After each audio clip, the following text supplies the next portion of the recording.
That night, he didn't just kiss me. He changed my entire life. Some nights change everything.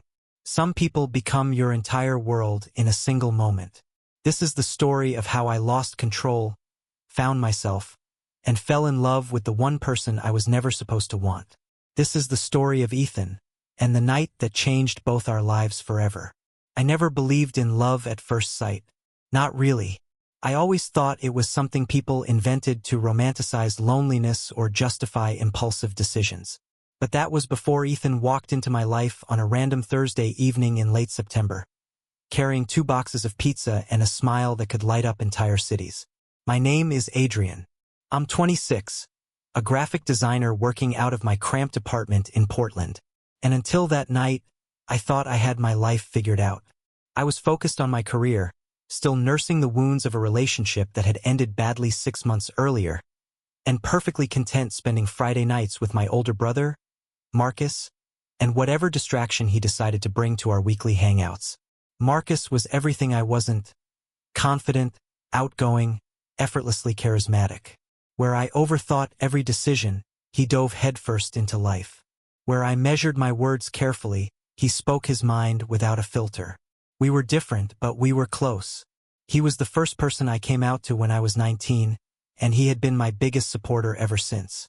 "Adrien," Marcus called from the living room. "Stop hiding in your room and come meet Ethan." I glanced at my reflection in the mirror above my dresser, running my fingers through my dark hair in a futile attempt to tame it. My hazel eyes looked tired. Too many late nights finishing client projects. I was wearing an old college sweatshirt and jeans that had seen better days. Not exactly the image of someone ready to meet new people. "I'm coming," I called back, mentally preparing myself for whatever bro-type friend Marcus had brought over. This time, I was completely unprepared for Ethan. He stood in my living room like he belonged there, like he had always belonged there. Tall, maybe 6'2", with sandy brown hair that fell perfectly across his forehead, ocean blue eyes that seemed to see straight through you, and a jawline that looked sculpted. He wore a simple black Henley and dark jeans. Nothing fancy, yet somehow he made it look like art. "Adrien, this is Ethan," Marcus said, grinning like he knew exactly what effect his friend was having on me. "Ethan, my little brother Adrien. He's the artistic genius I told you about." "Hardly a genius," I managed, extending my hand. "Nice to meet you." Ethan's hand wrapped around mine, warm, strong, confident. The contact sent a jolt up my arm that I desperately tried to ignore. "Marcus talks about you constantly," Ethan said.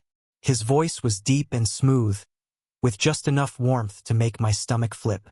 "It's great to finally meet you. I brought pizza. Hope you like pepperoni."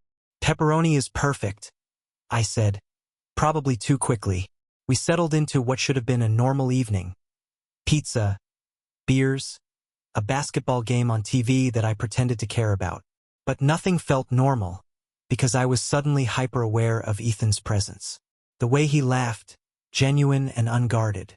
The way he listened when people spoke, giving them his full attention. The way his eyes crinkled at the corners when he smiled, and how those same eyes occasionally met mine, holding my gaze just a fraction too long before looking away. "So Ethan and I met at the climbing gym," Marcus said during halftime. "This guy practically scaled the advanced wall on his first try. I've been climbing for 2 years and I still can't do that route." "Marcus is being modest," Ethan said. "He's the one who taught me half the techniques I know." They shared an easy rapport, the kind that only comes from real friendship. I felt a strange pang in my chest. Jealousy, maybe, or something deeper. Longing. I wanted that ease, that connection. And if I was honest with myself, I wanted it with Ethan. "What do you do, Ethan?" I asked, forcing myself to sound normal instead of like someone whose entire world had just tilted off its axis. "I'm a paramedic," he said. "Been doing it for about 5 years. It's intense, but I can't imagine doing anything else." Of course he was. Of course this impossibly attractive man also saved lives for a living. "That's incredible," I said, meaning every word. "It must take a lot of courage." Something shifted in his expression. Surprise, maybe appreciation. Most people focus on the adrenaline, he said. Not many think about the courage. Adrien's always been like that, Marcus added. He sees things differently than everyone else. That's why his designs are so good. I felt my face warm. Marcus, I'm serious. Show Ethan your portfolio. He doesn't want to, Marcus insisted. Actually, I'd love to see it, Ethan said, leaning forward with genuine interest. So I pulled up my website on my laptop, watching as Ethan slowly scrolled through my work. Logos, brand identities, illustrations. He took his time with each piece, asking thoughtful questions that showed he was really paying attention. This is amazing, Adrien, he said finally, looking up at me with those devastating blue eyes. You truly have a gift. Thank you. I managed, my mouth suddenly dry. The night wore on. Eventually, Marcus announced he had an early shift and needed to head out. But Ethan lingered. I can help you clean up, he offered as Marcus grabbed his jacket. You don't have to, I said automatically. I want to, Ethan replied simply. Marcus shot me a look I couldn't quite read before leaving, and suddenly I was alone with Ethan for the first time. The silence that followed wasn't awkward, but it was charged.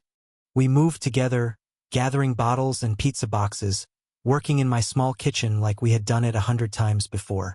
Your brother really loves you, Ethan said as he rinsed bottles at the sink.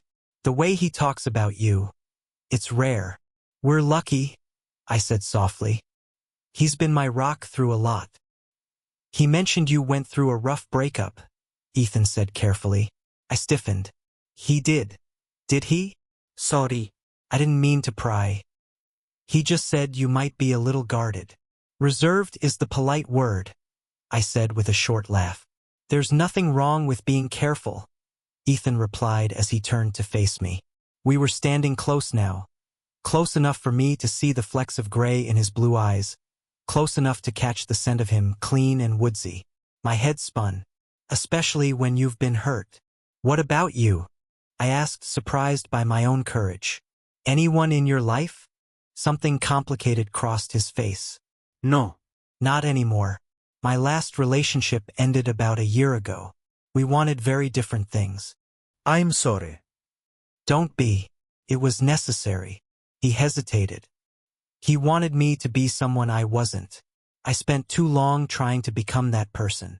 I felt the weight of his words. I recognized that exhaustion, the kind that comes from bending yourself into shapes that never quite fit. I know that feeling, I said quietly. Yeah, he whispered. I thought you might. We stood there, dishes forgotten, simply looking at each other. The air felt heavy with possibility and danger. This wasn't just attraction. Felt like recognition, like coming home. I should go, Ethan said, but he didn't move. Yeah, I agreed, also unable to move. Adrien, he said softly, my name sounding like a confession. Can I ask you something? Sure. Do you feel it too? He gestured between us. Whatever this is. My heart pounded. I could lie. I could protect myself. But when I looked into his eyes, I saw the same fear, the same hope. Yes, I whispered. I feel it. His breath caught. That's what I was afraid of. Why? Because Marcus is my best friend. Because I just met you. Because this... He dragged a hand through his hair. This isn't casual. I can already feel that. And that scares me. Me too, I admitted. We stood at a crossroads, both knowing what it meant. We could step back and pretend this never happened. Or we could step forward into the unknown. Ethan moved first, closing the distance between us. His hand rose to my face, thumb brushing my cheek with aching gentleness. Tell me to leave, he said roughly. Tell me this is a bad idea, and I will. But I couldn't. Don't leave, I said, and then he kissed me. It wasn't gentle. It was desperate and searching, filled with everything that had been building between us since the moment we met. His hand found my waist, pulling me closer as my arms wrapped around his neck. He tasted like beer and something unmistakably him. When we finally pulled apart, both of us breathless, he rested his forehead against mine. "What are we doing?" he whispered. "I don't know," I said honestly. "But I don't want to stop. I know this could complicate everything. I know." He searched my eyes. "I'm not good at casual, Adrien. If we do this, I don't do things halfway. Neither do I." His smile was soft and dangerous. "Then we're both in trouble." He kissed me once more. Slower this time, sweeter. When he finally left, well past midnight, I stood in my doorway and watched him walk to his car, knowing everything had changed. I texted Marcus. "Ethan left his phone charger here. I'll get it back to him." His response came instantly. "Sure you will." I should have known Marcus would see through me. I should have known things would get complicated. But as I lay in bed, my lips still tingling from Ethan's kiss, I realized I didn't care. Some nights change everything. This was one of those nights. The next 2 weeks were a beautiful kind of torture. Ethan and I slipped into a pattern of secret messages and stolen moments. Coffee dates we kept calling just friendly. Late-night phone calls that stretched into early morning.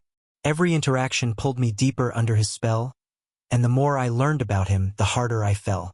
He told me about growing up in a small town in Montana, the youngest of 4 brothers. About realizing he was different in a place where being different wasn't always safe. He talked about moving to Portland 5 years ago in search of a fresh start, and finding it in the rush of emergency medicine. He shared his dreams of one day becoming a flight paramedic. His love for hiking and photography. His secret addiction to terrible reality TV shows. In return, I opened up in ways I hadn't with anyone in years. I told him about my anxiety, about dropping out of business school to pursue design despite my parents' disappointment. I confessed my fear of never being enough, and the ex who had methodically dismantled my self-esteem brick by brick. I showed him sketches I had never shared with anyone. The private work hidden in notebooks under my bed. "You're extraordinary," Ethan said one night as we sat in his car outside my apartment, rain tapping softly against the windshield. We'd just seen a movie, our third not-a-date in as many days. "You know that, right?" "I'm really not," I said, uncomfortable with the compliment. "Adrien." He turned to face me fully, his expression serious. "Your ex did a number on you, didn't he?" I looked down at my hands. "He just pointed out my flaws. That's all." "No," Ethan said gently.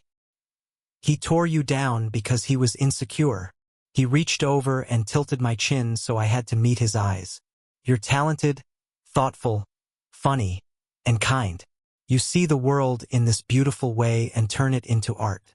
You are exactly enough. Exactly as you are." Tears burned my eyes. "You barely know me." "I know enough," he said softly. "And I want to know everything." He kissed me then, slow and reassuring. And I let myself believe him, but the guilt never fully left. It lingered beneath every perfect moment. Marcus texted often, asking if I wanted to hang out, wondering why Ethan had been too busy to climb lately. I made excuses, hating myself a little more each time. "We need to tell him," I finally said one afternoon as Ethan and I walked through Forest Park, his hand warm in mine. "I know," Ethan agreed, but his voice lacked conviction. "So why haven't we?" He stopped walking and turned to face me. "Because once we tell him, it becomes real. And once it's real, we have to face the fallout." He looked away. "And I'm scared." "Scared?" I echoed. "Terrified," he admitted. "Marcus is the best friend I've had in years. When I moved here, I was lost. He didn't just accept me, he pulled me into his life, made me family. The thought of losing that. But we can't keep sneaking around," I said, even though part of me wanted to stay inside our fragile little bubble forever. "I know," he said again. Then he pulled me into his arms. "I just need a little more time." "Is that selfish?" I held him tighter. "Maybe, but I understand." What I didn't say was that I was scared too. Scared of what choosing Ethan might cost me. Scared that once we dragged this into the light, it might not survive. Scared that he would one day decide I wasn't worth the damage. That night, Marcus called. "Hey, stranger," he said warmly. "Feels like I haven't seen you in forever. Want to grab dinner tomorrow?" "Yeah," I said, guilt twisting my stomach. That sounds good. Cool. I'll bring Ethan too. He's been weird lately. Maybe you can help me figure out what's going on with him. My heart dropped. Weird. Just distracted. Distant. Every time I ask if something's wrong, he changes the subject. He paused. You haven't noticed anything, have you? I know you two exchanged numbers that first night. The lie came easily and I hated myself for it. No. Nothing. But I'll keep an eye out. After we hung up, I immediately called Ethan.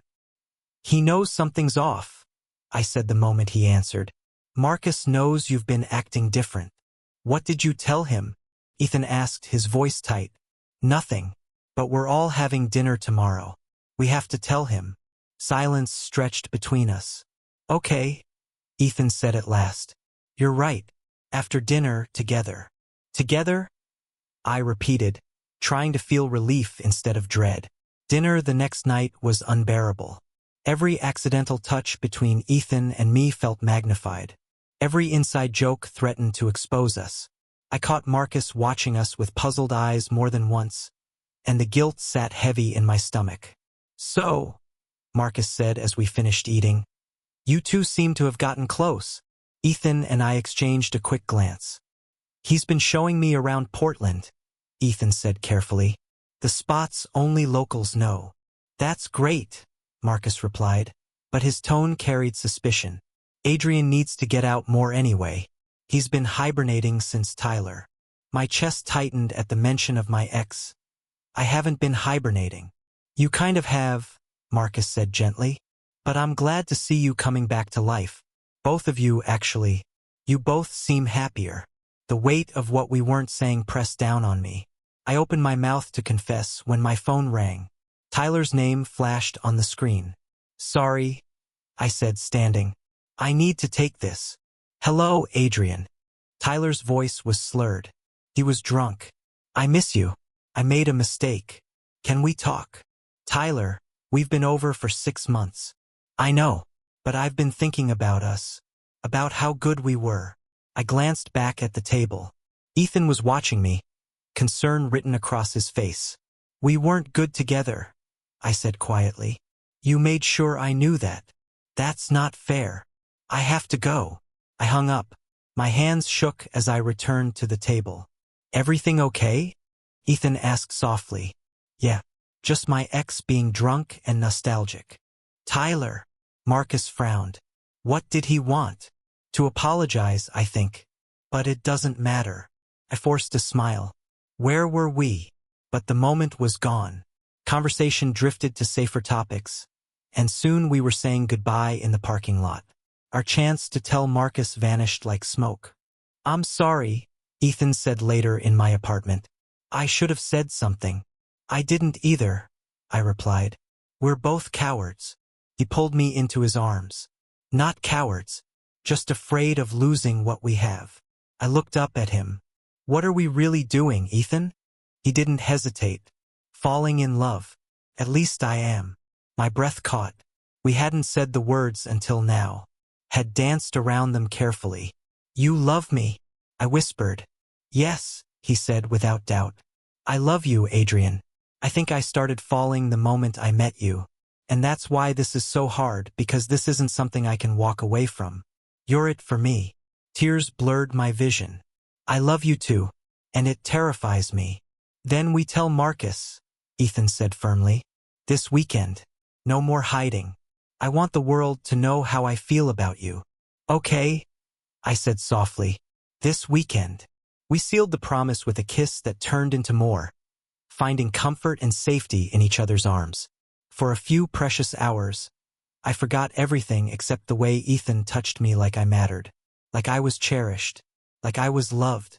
But before dawn, doubt crept in. What if Marcus couldn't accept this? What if choosing Ethan meant losing my brother? What if this love was built on a foundation that couldn't hold? I turned toward Ethan, peaceful in sleep, and felt my chest tighten. I had spent years building walls. He had walked straight through them without trying. The thought of losing him was unbearable. So was the thought of losing Marcus. I closed my eyes and prayed for a miracle. Saturday morning arrived gray and drizzly, perfectly matching my mood. Ethan left early for his shift, kissing my forehead. "Tonight," he whispered. "We tell him tonight." The day dragged. I couldn't focus on work. Food had no taste. By evening, as I headed to Marcus's apartment for movie night, nausea twisted my stomach. Ethan was already there when I arrived, looking just as nervous as I felt. Marcus greeted me with his usual bear hug, completely unaware of the storm between his best friend and his brother. "I'm thinking horror movie," Marcus announced. "Unless you guys are too scared." "We can handle it," Ethan said, his eyes locking with mine. We sat on the couch, me in the middle, Marcus to my left, Ethan to my right. It should have felt normal. Didn't. Every brush of Ethan's arm sent sparks through me. Every laugh felt laced with guilt. Halfway through the movie, Marcus paused it. "Okay, what's going on with you two?" My heart stopped. "What do you mean?" "Come on. I'm not blind." He looked between us. "You've both been weird for weeks." Then his expression shifted. "Oh my God. Marcus," Ethan started. "You're together," Marcus said. It wasn't a question. "You and Adrien, you're together." The silence was suffocating. "How long?" Marcus asked tightly. 2 weeks, I said quietly. "Since the night we met." 2 weeks, Marcus laughed. But there was no humor in it. 2 weeks, he said flatly. 2 weeks. And neither of you thought to mention it. "We wanted to tell you," Ethan said quickly. "We were going to tell you tonight." "Tonight?" Marcus stood and began pacing. "After sneaking around behind my back for 2 weeks? Do you have any idea how that feels? My best friend and my brother lying to me."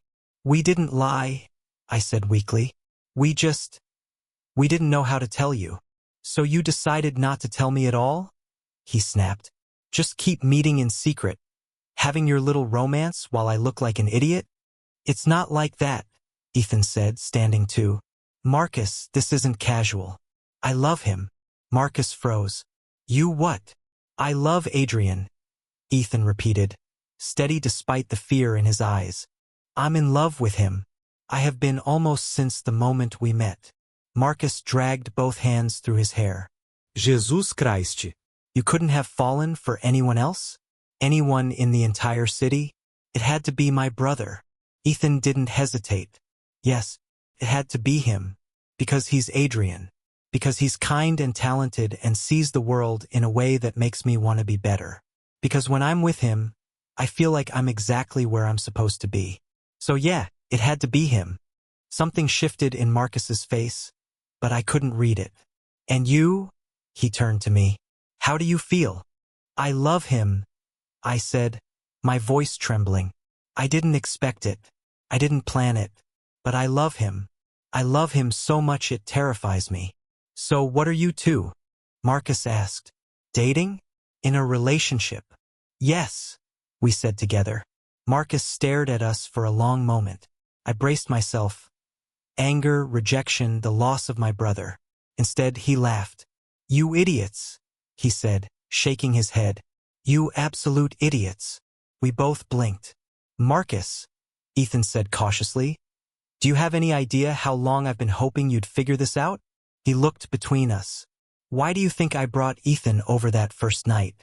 Adrien, why do you think I kept making excuses for you two to hang out?" I stared at him. "What?" "I knew Ethan was gay from the day we met," Marcus said. "And I thought, maybe my best friend and my brother, two amazing people who deserve happiness, might actually be perfect for each other." "You set us up?" Ethan asked slowly. "Not officially," Marcus said. "But I absolutely created opportunities." Then his expression turned serious. "What I didn't expect was for you to fall this hard this fast, or for you to hide it from me." "We were scared," I admitted. "Scared of messing things up. Scared of putting you in an impossible position." "Of course you were," Marcus said, sitting back down. "You both overthink everything." He sighed. "Look, finding out you've been sneaking around hurts. I wish you'd trusted me enough to tell me sooner. But I'm not mad that you're together. How could I be? Two people I love found happiness with each other. Relief crashed through me so strongly my knees nearly gave out. You're really okay with this? I asked. I'm okay with it, Marcus said. More than okay. But no more secrets. If this is real, and it sounds like it is, I want to be part of it. You're both my family. Ethan moved beside him. They exchanged one of those silent conversations only longtime friends can have. Then Marcus pulled him into a hug. Take care of him, Marcus said quietly. He acts tough, but he's sensitive. I will, Ethan said. I'd rather hurt myself than hurt him. Good. Marcus turned to me. And you, don't let your anxiety convince you that you're not good enough for him. You are. You always have been. My eyes burned. Thank you. Yeah, Marcus said gruffly. Now can we finish this movie? I want to see if the possessed doll kills everyone. We settled back onto the couch. This time, everything different. Ethan slipped his arm openly around my shoulders. I leaned into him without hesitation. Marcus pretended not to notice, but I caught him smiling more than once. After the movie, Marcus ordered pizza. We spent the rest of the night talking about how Ethan and I had started, about what we'd been hiding, about what might come next. So this is serious? Marcus asked. Not a rebound thing, Adrien? Definitely not a rebound, I said. This is everything. He turned to Ethan. And you're sure? If there's even a chance you're going to break his heart, I need to know now. I'm sure, Ethan said immediately. I've never been more sure of anything in my life. Marcus studied him, then nodded. Okay, then I guess I have a brother-in-law to look forward to. Marcus, I protested, my face burning. What? He said. If you're this serious after 2 weeks, I'm expecting wedding bells eventually. Ethan laughed, pulling me closer. For the record, I'm not opposed to the idea. I looked up at him, startled. We'd been so focused on telling Marcus that we hadn't talked about the future at all.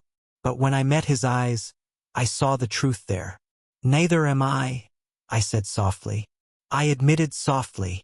Later, after Marcus went to bed, claiming he was giving us privacy, but really just texting his girlfriend. Ethan and I sat on the balcony, watching the city lights blur through the drizzle. That went better than expected, I said, still trying to process everything. Marcus loves us, Ethan replied simply. That's why it went well. Still, it could have gone badly. We probably should have told him from the start. Maybe, he said gently, but we told him now. That's what matters. He turned toward me and took both my hands in his. Adrien, I meant what I said in there. About the future. About us. So did I. Good, he said softly. Because I'm all in on this. On us. He kissed me tenderly. Whatever comes next, we face it together. Together, I agreed. And for the first time in weeks, the constant anxiety that had lived in my chest finally eased. Then my phone vibrated. A text from Tyler. I saw you tonight with him. We need to talk. Ice poured through my veins. I'd been so focused on telling Marcus that I hadn't thought about Tyler. Hadn't considered that he might still be watching. Everything okay? Ethan asked, noticing my face. I showed him the message. His jaw tightened. When did he see us? I don't know. Maybe when we were coming into the building. My stomach turned. What if he's been following me? That's not okay, Ethan said firmly. That's stalking. I know. I'll handle it. We'll handle it, he corrected. Together. Remember. I nodded. But unease settled deep in my chest. One hurdle was behind us. Something told me the next one would be worse. Tyler showed up at my apartment the next morning. I was alone. Ethan had gone home to get ready for his shift. When the knock came, I opened the door without thinking, and instantly regretted it. Adrien. Tyler looked awful. Unwashed hair. Bloodshot eyes. He swayed slightly on his feet. We need to talk. You can't just show up like this, I said. You need to leave. You're really with him? He pushed past me into the apartment. That guy from last night. You're actually with him? Yes, and you need to go. But we were together for 3 years. 3 years, Adrien. You can't just replace me like I meant nothing. You ended it, I said, forcing myself to stay calm. You told me I wasn't enough. You left because I wasn't what you wanted. I was scared, he snapped. Scared of how much I loved you. Scared of settling down. But I made a mistake. I want you back. I don't want you back. What we had wasn't healthy. You spent 3 years tearing me down, criticizing, finding fault, making me feel small. I'm not going back to that. That's not fair. It's completely fair. And even if things had been perfect between us, which they weren't, I'm with Ethan now. I love him. Something dark crossed his face. You love him? You barely know him. I know him well enough. Better than you ever knew me. He stepped closer. I backed away instinctively. You're making a mistake, Adrien. He'll get bored. He'll leave. And you'll come crawling back. Get out, I said, my voice shaking. Not with fear, but with anger. Get out of my apartment right now or I'm calling the police. Adrien, leave. Don't text me. Don't call me. Don't ever come back here. We're done. For a moment I thought he would argue. Then his expression cracked, and I saw the truth. Not the man I once loved, but someone broken, clinging to a past that no longer existed. Fine, he said quietly. But when he breaks your heart, don't come crying to me. I won't, I said. Goodbye, Tyler. After he left, I stood alone in my apartment, shaking with adrenaline. I'd done it. I'd chosen myself. I called Ethan immediately. He showed up at my apartment. I said, Tyler, he just showed up. Are you okay? Ethan asked sharply. Did he hurt you? No. I'm fine. Shaken but fine. I told him to leave. I told him we were over for good. That's good, Ethan said. I heard movement on his end. I'm coming over. You have work. I don't care. I took a steadying breath. I'm really okay.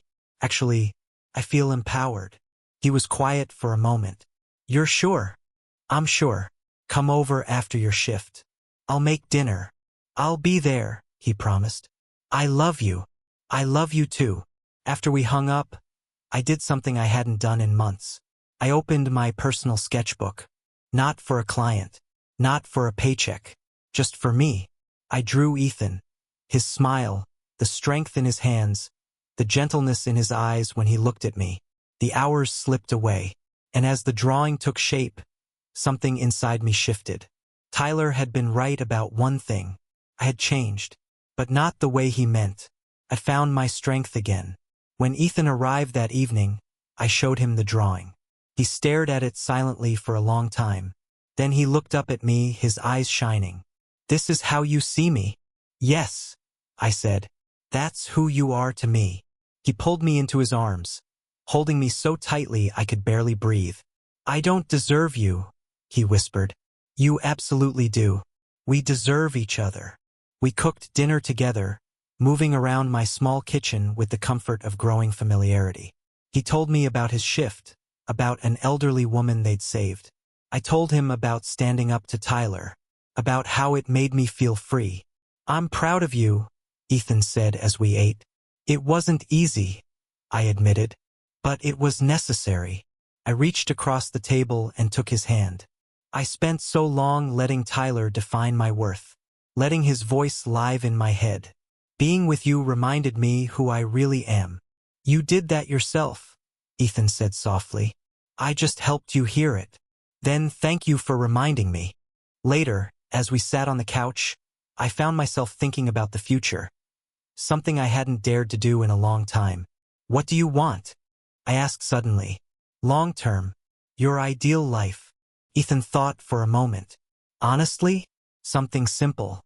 A home filled with love and laughter. Maybe a dog.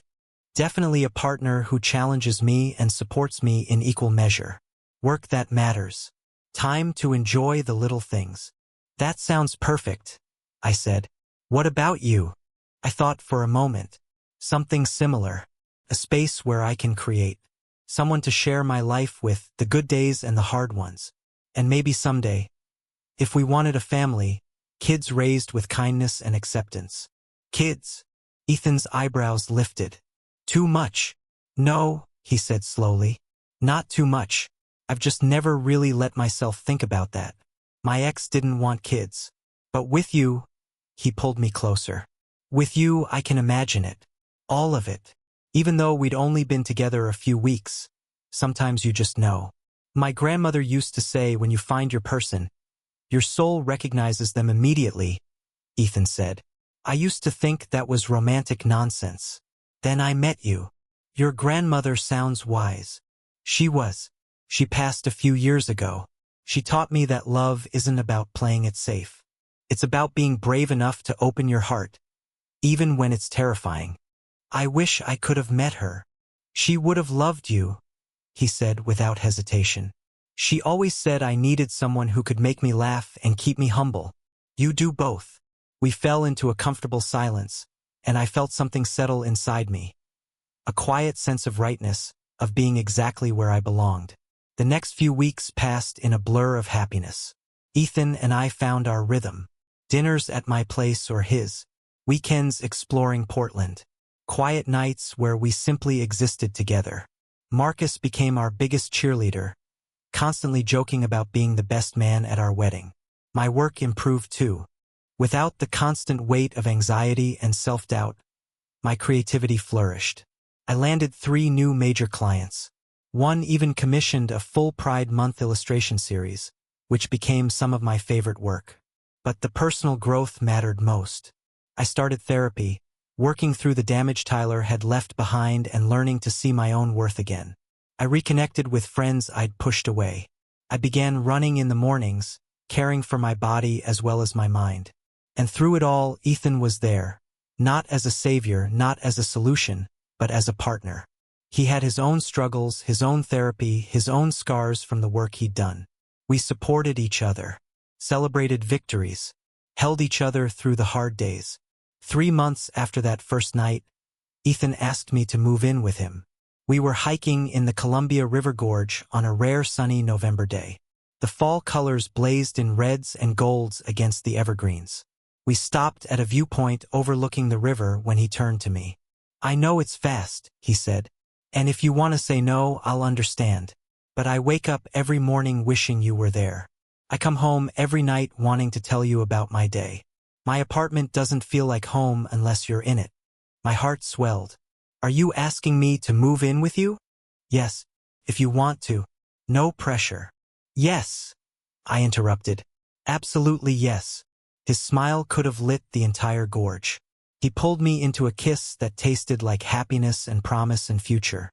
I love you, he said when we finally pulled apart. And for the first time in my life, it doesn't scare me. I love you too, I said. And for the record, it still scares me a little. But in a good way. It's not too good to be true, he said softly. It's just us. And we're real. And we're choosing each other every day. Moving in together was surprisingly easy. My furniture blended with his. My artwork filled his walls. Within a week, it felt like we'd always lived together. Marcus helped with the move, joking nonstop about how he'd played matchmaker. I expect to be godfather to your first kid, he announced.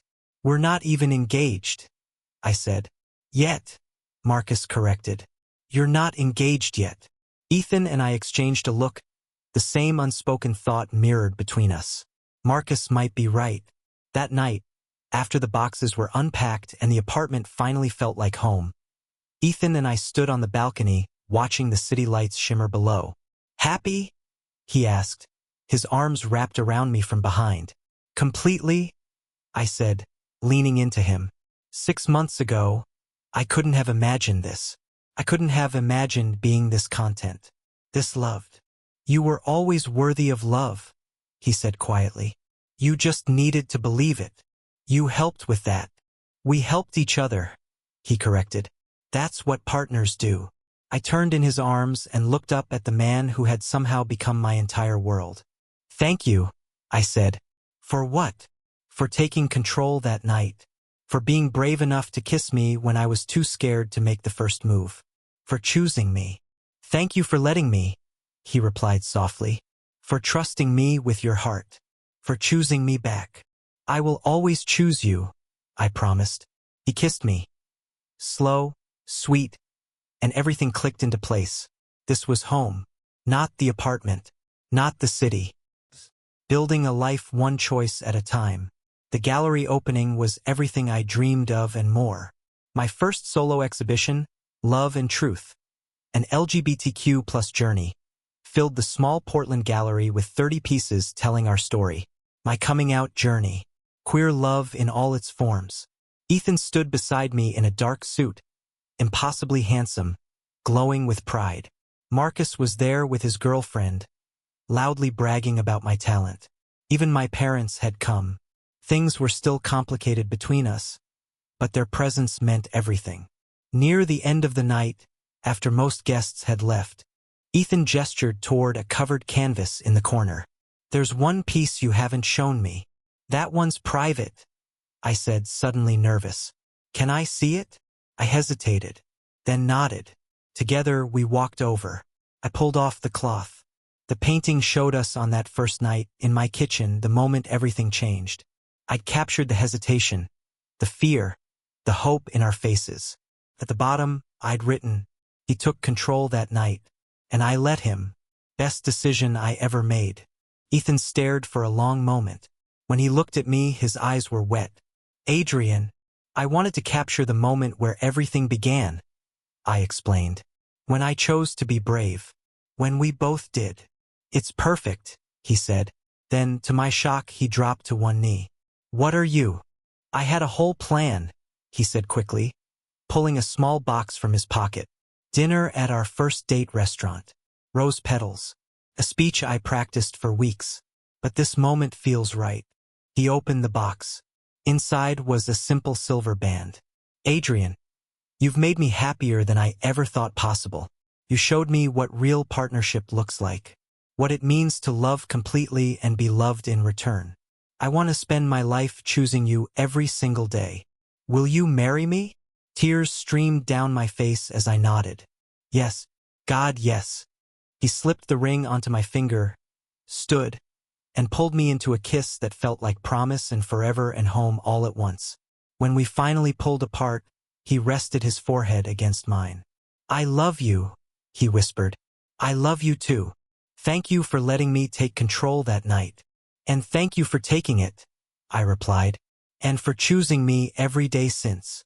As we stood there in the quiet gallery, surrounded by art that told our story, I realized something profound. This wasn't the end. It was only the beginning, and our story was still being written, one choice, one moment, one act of love at a time.